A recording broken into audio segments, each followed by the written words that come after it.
Hello aspirants, welcome to this ultimate physical chemistry revision. मुझे पता है एग्जाम बिल्कुल सिर पे है और सच बताऊं तो इस वक्त दिल की धड़कनें तेज होना और दिमाग में उथल-पुथल मचना बिल्कुल नॉर्मल है। पर आपको घबराने की कोई जरूरत नहीं है। आज मैं आपका मेंटर बनकर आपके सारे एटॉमिक पार्टिकल्स के कॉन्सेप्ट्स को एक साथ एकदम पक्के तरीके से लॉक करवाने वाला हूं। तो चलिए सीधा शुरू करते हैं। आज हम क्या क्या कवर करने वाले हैं जरा जल्दी से देख लेते हैं। सबसे पहले एग्जाम स्ट्रेस से कैसे बचें, फिर सब एटॉमिक पार्टिकल्स और उनके एग्जाम ट्रैप्स, एटॉमिक क्लासिफिकेशंस, मास कैलकुलेशन की कुछ कमाल की ट्रिक्स, एक रैपिड फायर क्विज और लास्ट में कुछ बेहद जरूरी फॉर्मूले। तो बस पूरा फोकस बनाए रखें। तो चलिए अपने पहले गेम प्लान की तरफ बढ़ते हैं, जो है एग्जाम स्ट्रेस को हराना और अपना फोकस वापस लाना। देखिए, मेरी एक बात हमेशा याद रखिएगा, अब वो टाइम बिल्कुल नहीं है कि आप बैठकर सुंदर सुंदर राइटिंग में नए नोट्स बनाएं। बिल्कुल नहीं, ये एक बहुत बड़ा ट्रैप है। आपके पास जो मॉड्यूल्स और शॉर्ट नोट्स पहले से मौजूद है ना, बस उन पर भरोसा रखिए। जो भी नया मिले उसी में ऐड करते जाइए और तेजी से ब्रश अप कीजिए। इस वक्त सिर्फ और सिर्फ स्मार्ट वर्क ही काम आएगा। चलिए अब बात करते हैं अपने कोर फंडामेंटल्स की, यानी सब एटॉमिक पार्टिकल्स और उन ट्रैप्स की जहां एग्जामिनर आपको फंसाने की कोशिश करता है। यहां पर अक्सर बहुत आसानी से मार्क्स कट जाते हैं। अब इस टेबल को ध्यान से देखिए। हमें पता है कि प्रोटॉन का चार्ज पॉजिटिव और इलेक्ट्रॉन का नेगेटिव होता है, राइट? मैग्नीट्यूड दोनों का सेम है, लेकिन असली गेम मास का है। प्रोटॉन और न्यूट्रॉन का मास लगभग बराबर होता है, करीब 1 AMU। आप इसे एक भारी बोलिंग बॉल की तरह समझ सकते हैं। लेकिन इलेक्ट्रॉन, उसका मास इतना कम होता है मानो एक हल्का सा पंख। और ये जो नंबर आप देख रहे हैं ना, 1837, ये इस बात का सबूत है कि इलेक्ट्रॉन का मास इतना नेग्लिजिबल यानी नगण्य क्यों होता है। एक अकेले इलेक्ट्रॉन का मास प्रोटॉन के मास का 1/1837 हिस्सा होता है, लिटरली बहुत कम। इसीलिए जब हम एटॉमिक मास निकालते हैं तो इलेक्ट्रॉन्स के मास को हम सीधा 0 मान लेते हैं। इसे दिमाग में अच्छे से बैठा लीजिए। अब इस बड़े से 0 पर नजर डालिए। मेरी मानिए तो ये एक बहुत बड़ा रेड फ्लैग है। एग्जाम के प्रेशर में बच्चे अक्सर ये भूल जाते हैं कि पूरी पीरियोडिक टेबल में हाइड्रोजन इकलौता ऐसा एलिमेंट है जिसके न्यूक्लियस में ठीक 0 न्यूट्रॉन होते हैं, एक भी नहीं। और एग्जामिनर्स को इस पॉइंट पर सवाल पूछने में बहुत मजा आता है, तो यहां गलती बिल्कुल नहीं करनी है। एक और जगह जहां अक्सर सिली मिस्टेक्स होती हैं वो है एनायंस में इलेक्ट्रॉन्स कैलकुलेट करना।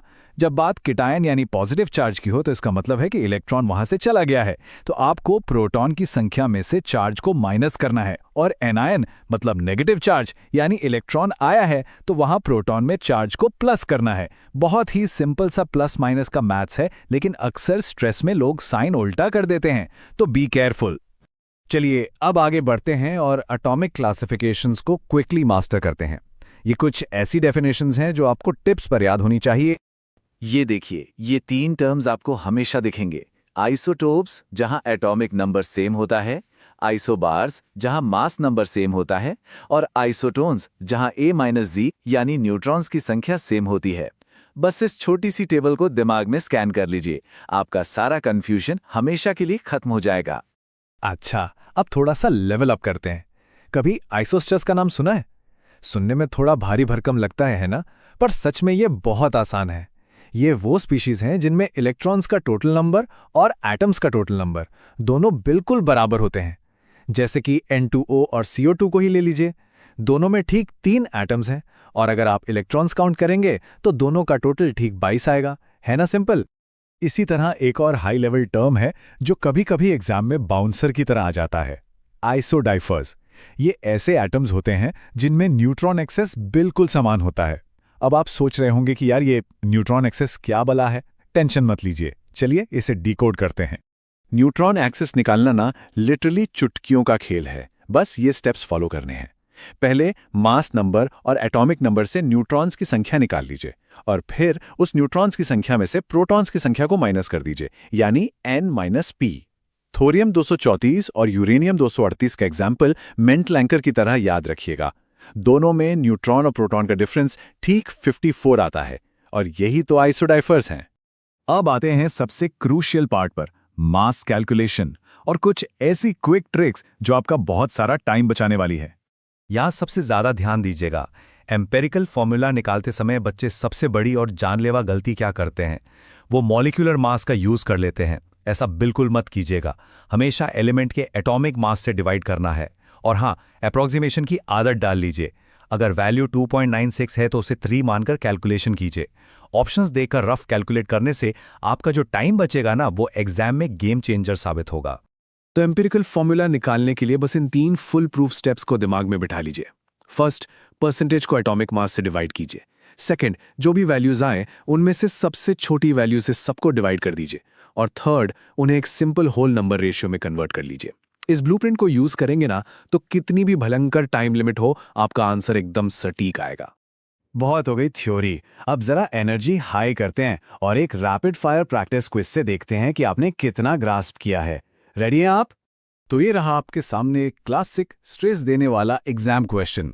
अगर किसी कंपाउंड में एक एलिमेंट का एटॉमिक मास 56 है और उसका परसेंटेज 5.6% है, तो मिनिमम मॉलिक्यूलर मास क्या होगा? चलिए इसे बिना पेन उठाए सीधा अपने दिमाग में सॉल्व करने की कोशिश कीजिए। क्या आपका आंसर आ गया? अगर आपका आंसर 1000 ग्राम है तो बिल्कुल सही जवाब, you hit the nail on the head. और अगर नहीं आया तो देखिए ये कितना आसान था। हमने 100 को 5.6 से डिवाइड किया और फिर 56 से मल्टीप्लाई कर दिया।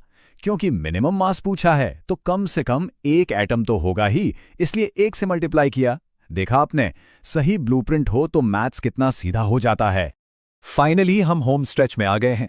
अब मैं आपको कुछ ऐसे फॉर्मूले बताने वाला हूं जो हर हाल में आपको याद होने ही चाहिए। ये कुछ एकदम नॉन नेगोशिएबल फॉर्मूले हैं। एटॉमिक नंबर Z यानी प्रोटॉन्स की संख्या, मास नंबर A यानी प्रोटॉन्स प्लस न्यूट्रॉन्स। न्यूट्रॉन्स निकालना हो तो सीधे A में से Z माइनस कर दीजिए।